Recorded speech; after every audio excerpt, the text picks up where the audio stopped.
Good morning, friends, and happy Thursday to you. I hope you've had a wonderful week. It's hard to believe we've made it to Thursday, and today will be my last book for you this week.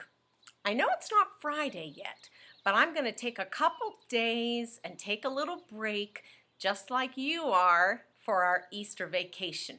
But I wanted to give you one more good story before we take a couple days off. Now, I discovered this story the other day, and I thought it was a wonderful book about a little girl who has an idea to create something, but it just wasn't working out the way she wanted it to. And she kept at it and kept at it, and she was getting kind of mad because it wasn't working out, but she kind of doesn't give up. Have you ever felt that way before? Did you try to do something and it didn't work and you just didn't want to give up? Let's see what happens to her in this story. It's kind of a cool book, and it's called The Most Magnificent Thing, and it's written by Ashley Spires by Kids Can Press from Canada. And we thank Kids Can Press for letting us read this book to you today, since I can't read it to you in the library. So let's see what happens in The Most Magnificent Thing. She does have a special little helper right here. A dog. Let's see how her helper can assist her. Are you ready? Let's enjoy our story. This is a regular girl and her best friend in the whole wide world. They do all kinds of things together. They race, they eat, they explore, they relax. She makes things. He unmakes things. And one day, the girl has a wonderful idea. She is going to make the most magnificent thing. Look at that. There they are having a wonderful time together. You can even see her on her little scooter. Do you see her friend unmaking something? That's another way to say tearing it apart, isn't it? She knows just how it will look. She knows just how it will work. All she has to do is make it, and she makes things all the time. Easy peasy. First, she hires an assistant. Well, we know who her assistant's going to be, don't we?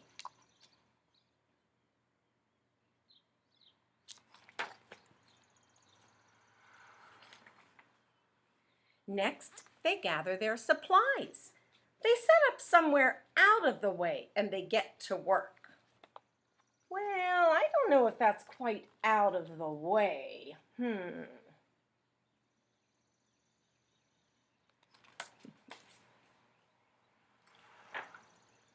The girl tinkers and hammers and measures, while her assistant pounces and growls and chews. When she's finished, she steps back to admire her work. She walks around one side. Her assistant examines the other side. It doesn't look right. Her assistant picks it up and gives it a shake. It doesn't feel right either. They are shocked to discover that the thing isn't magnificent or good. It isn't even kinda sort of okay. It's all wrong. The girl tosses it aside and gives it another go. Oh my, they worked awfully hard, but it just wasn't quite right, was it? So they're ready to try again. She smooths and wrenches and fiddles. Her assistant circles and tugs and wags. When she's finished, she stands up and takes a long look at it. Her assistant gives it a nudge with his paw. The thing is still wrong. She decides to try again. She's not giving up, is she? She's going to try again.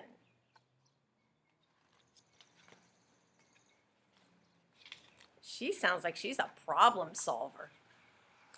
The girl saws and glues and adjusts. She stands and examines and stares. She twists and tweaks and fastens and fixes and straightens and she studies. Oh my, look at her face. It looks like she's really concentrating hard on it, trying to make the most magnificent thing.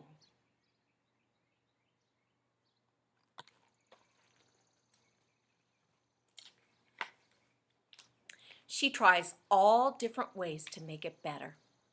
She makes it square. She makes it round.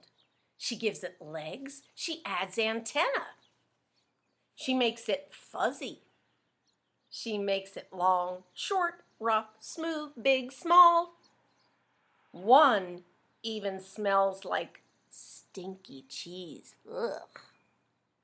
But none of them are magnificent.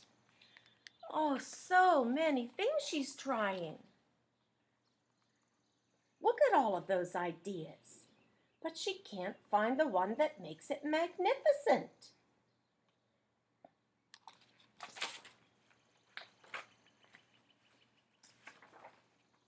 Her hard work attracts a few admirers, but they don't understand. They can't see the magnificent thing that she has in her mind. She gets mad. Ooh, look at her face. Can you tell she's mad? I can tell she's mad. They don't know what she's trying to create. She's imagined it, but she just can't create it. The angrier she gets, the faster she works. She smashes pieces into shapes. She jams parts together. She pummels the little bits in. Her hands feel too big to work, and her brain is too full of all the not right things. Oh, if only the thing would just work, she says. Oh my, she's really getting frustrated.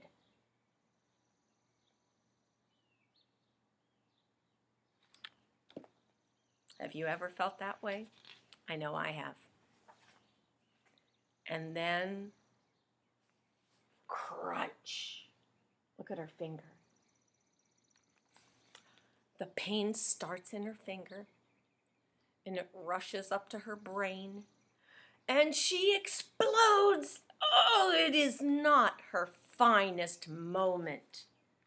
Oh, no.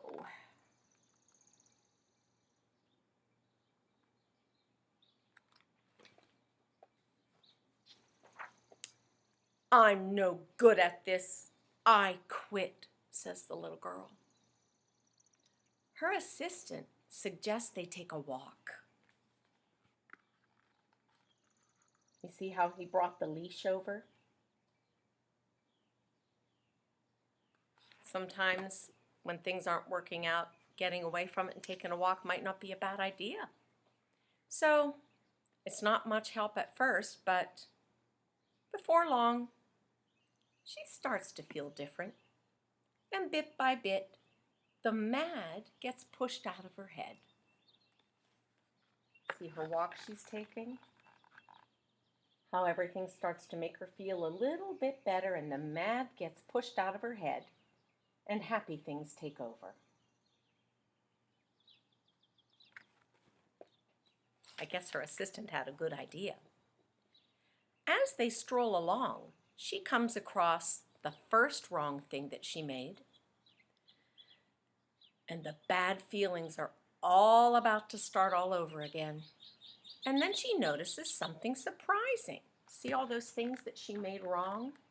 She started to notice them, and she thought, oh no, here we go again, all my wrong things. But then she notices something.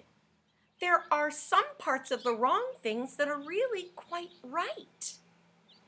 The bolts on one, the shape of another, the wheel to seat ratio of the next one. There are all sorts of parts that she likes. So some of the pieces were right. Are you going to make a prediction? Do you have a prediction what she might do? Let's think about it. If parts of the things might be right. Let's problem solve together. Well, by the time she reaches the end of the trail of all the things she made that were wrong, she finally knows how to make the thing magnificent. She gets to work. She works carefully and slowly, tinkering, hammering, twisting, fiddling, gluing, painting. Her assistant makes sure there are no distractions, chasing away squirrels. The afternoon fades into evening. Finally, she finishes and she alerts her assistant. She worked all day. Look at that. You see her assistant chasing away the squirrel so the squirrel won't bother her while she works? And all the neighborhood seeing all the things she's doing? Let's see. The pair of them take a good long look. It leans a little bit to the left, and it's a little bit heavier than she expected. And the color could use a little bit of work too, but it is just what she wanted. They climb aboard and take it for a spin, and they are not disappointed. It really is the most magnificent thing. And look at that. Now you can see what it is that she had in her imagination. Isn't that magnificent? She wanted to create something so she could ride along with her friend, her dog. Wasn't that a cool idea? I hope you enjoyed that story, The Most Magnificent Thing. And I hope you learned a little lesson from our friend that sometimes when things are hard, we just have to keep trying. Sometimes we have to walk away from it if we get frustrated or angry and push out all the mad from our head till some good and happy thoughts can fill it back up again. It's not a bad idea, right? Well, listen, friends, you have a wonderful, wonderful weekend. Enjoy your break time. Don't forget, you can go back and read all the videos again. Enjoy more books and story times with Miss Cimino. I miss you, and I'll see you again next week on Tuesday. Until then, bye.